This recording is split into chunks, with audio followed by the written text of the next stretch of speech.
வணக்கம் நண்பர்களே, இன்னைக்கு வந்து பப்பாளி மரத்தை பத்தின ஃபுல் எக்ஸ்பிளனேஷன் வீடியோ தான் பார்க்க போறோம். பல பேருக்கு பப்பாளி மரத்தை பத்தின பல விஷயங்கள் வந்து தெரியாம இருக்குது. எங்க வீட்ல கூட ஒரு பப்பாளி மரம் இருக்கு. அதுக்கு ஒரு பெரிய பட்டிமன்றமே நடந்துச்சு எங்க வீட்ல. இந்த மரத்துல பூ பூக்குதே, காய் வருமா வராதான்னு. பூ பூத்தா காய் வராதுன்னு எனக்கு எங்க அம்மா சொல்லிதான் தெரியும். அதுக்கப்புறம் நெட்ல ரெஃபர் பண்ணி பார்த்துட்டு தான் உங்களுக்கு இந்த வீடியோ வந்து ஷேர் பண்ணியிருக்கேன். உங்களுக்கும் இந்த மாதிரி டவுட் இருந்தா இந்த வீடியோவை ஃபுல்லா பாருங்க. இந்த வீடியோ முடியல உங்களுக்கு இருந்த டவுட்ஸ் எல்லாமே கிளியர் ஆயிடும். இந்த வீடியோவை ஃபுல்லாவே பாருங்க. அப்படி உங்களுக்கு இருந்த டவுட்ஸ் எதுவுமே போகல அப்படின்னா நீங்க கமெண்ட்ஸ் பண்ணுங்க, அதுக்கு நான் ரிப்ளை பண்றேன். சரி, இப்போ வந்து இத ஒரு கேம் மாதிரி வச்சுக்கலாம். இத நீங்க ஒரு கேம் மாதிரி வச்சுக்கோங்க. ஃபர்ஸ்ட் இந்த கேமுக்கான இன்ஸ்ட்ரக்ஷன் அப்புறம் எக்ஸ்பிளனேஷன் கொடுக்கறேன். கடைசியில உங்களுக்கு ஒரு क्वेश्चन மாதிரி கேக்குறேன். அதுக்கான ஆன்சரை வந்து நீங்க கமெண்ட்ஸ்ல சொல்லுங்க. நீங்க இந்த क्वेश्चनக்கான ஆன்சரை வந்து கமெண்ட் பண்ணுங்க. நான் அது கரெக்ட்டா இல்லையான்னு நெக்ஸ்ட் வீடியோல அப்டேட் பண்றேன். சரி, வாங்க இப்ப அந்த கேமுக்குள்ள போகலாம். இங்க பாருங்க, இதான் எங்க வீட்ல இருக்கிற பப்பாளி மரம். இந்த பப்பாளி மரம் வளர்ந்து நிக்குதோ இல்லையோ, பீர்க்கங்காய் செடி வந்து இத சுத்திலுமே நிக்குதுங்க.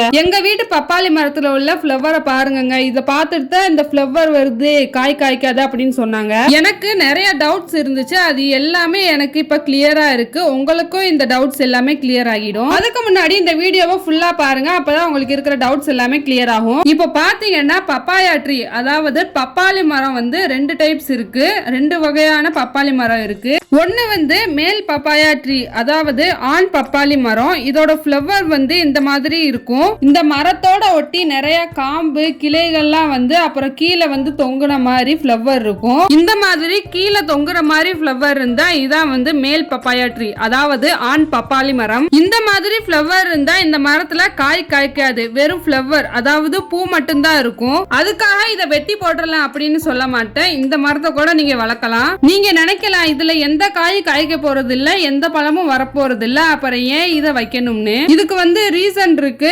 ஏன் இதை வைக்கணும், இதோட செகண்ட் டைப் ஆஃப் பப்பாயா ட்ரீயை பார்த்துட்டு அதுல உள்ள விஷயத்தை எல்லாம் பத்தி சொன்னதுக்கு அப்புறமா கடைசியா நான் சொல்றேன். சரி, இப்போ வந்து செகண்ட் டைப் ஆஃப் பப்பாயா ட்ரீயை வந்து பார்க்கலாம். இது வந்து ஃபீமேல் பப்பாயா ட்ரீ, அதாவது பெண் பப்பாளி மரம். இதுல உள்ள ஃப்ளவர் வந்து அந்த மர கிளையோட ஒட்டி பூக்கும். அப்படி பூத்து இருந்தா அது வந்து ஃபீமேல் பப்பாயா ட்ரீ, அதாவது பெண் பப்பாளி மரம். இந்த மாதிரி ஃப்ளவர் பூத்துச்சுன்னா இதுல காய் காய்க்கும். நான் முன்னாடி சொல்லியிருந்தேன்ல, மேல் பப்பாயா ட்ரீ, அதாவது ஆண் பப்பாளி மரம் நம்ம வீட்டுல இருந்தாலும் பரவாயில்ல அப்படின்னு. அது என்னன்னு இப்ப சொல்றேன், கேளுங்க. இது ஏன் வைக்கலாம்னு பாத்தீங்கன்னா, இதுல இருந்த போலன் கிரெயின்ஸ் வந்து ஒரு பேடோ இல்ல இன்செக்டோ, அதாவது பூச்சி அல்லது பறவையோ உட்கார்ந்து இருந்துட்டு அது வந்து ஃபீமேல் பப்பாயா ட்ரீல போய் உட்காரும் போது நார்மலா இருக்கிற பழத்தோட டேஸ்ட் அண்ட் சைஸை விட ஜாஸ்தியா இருக்கும். இதனால நம்ம வந்து ஆண் பப்பாளி மரத்தை வந்து வீட்டுல வச்சுக்கலாம், நோ ப்ராப்ளம். அதே மாதிரி ஃபீமேல் பப்பாளி மரமும் இருக்கணும். அப்பதான் வந்து நல்லா காய் காய்ச்சி ரிசல்ட் கொடுக்கும். வெறும் ஆண் பப்பாளி மரத்தை மட்டும் வச்சுட்டு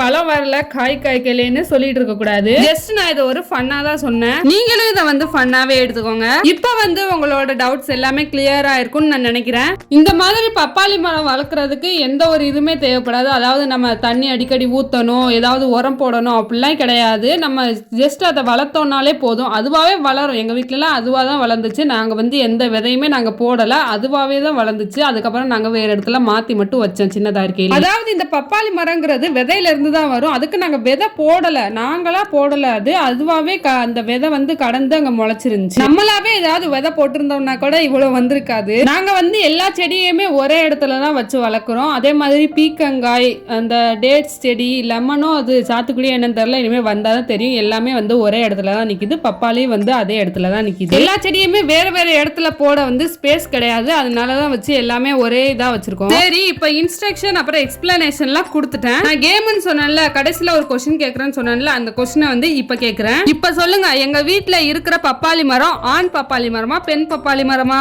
இதுல உள்ள ஃப்ளவரை வச்சு நீங்க கண்டுபிடிச்சு கமெண்ட்ஸ்ல சொல்லுங்க. அப்படியே கொஞ்சம்